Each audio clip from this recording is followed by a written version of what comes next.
નમસ્કાર દર્શક મિત્રો, 19 ન્યૂઝમાં આપનું સ્વાગત છે। સમાચાર મળી રહ્યા છે વડોદરાથી। વડોદરા મહાનગર સેવા સદનની દબાણની ટીમ દ્વારા આજરોજ સંગમ 4 રસ્તાથી મંગલેશ્વર તરફના રોડ પરના આવેલા રામેશ્વર સોસાયટી નાગેશ્વર મંદિર પાસે શ્રીજી સોસાયટી પાસેના નડિયા ખાડિયા રોડમાં આવતા ગેરકાયદેસર મકાનો 7થી વધુ તોડી પાડ્યા હતા।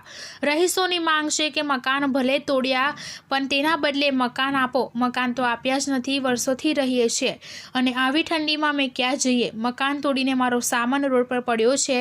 જ્યાં સુધી અમને મકાન નહીં આપે ત્યાં સુધી અમે તંબુ બાંધીને અહીં રહીશું તેવી ચીમકી ત્યાંના સ્થાનિકો દ્વારા ઉચ્ચારવામાં આવી હતી।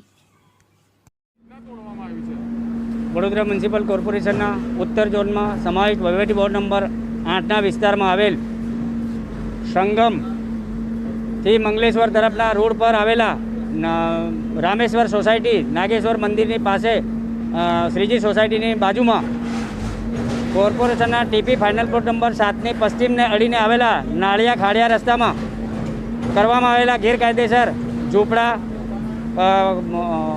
ઓરડીઓ તથા કમ્પાઉન્ડ વોલ વગેરેના દબાણો દૂર કરવા માટેનો પ્રોગ્રામ જમીન મેકર ટીપી દ્વારા બનાવવામાં આવેલો અને આજ રોજ દબાણ શાખા, જમીન મેકર ટીપીનો સ્ટાફ, MGVCL, ફાયર બ્રિગેડ વગેરેને સાથે રાખી 10 જેટલા યુનિટોને આજ રોજ અત્યારે દબાણ દૂર કરવાની કામગીરી ચાલુ છે।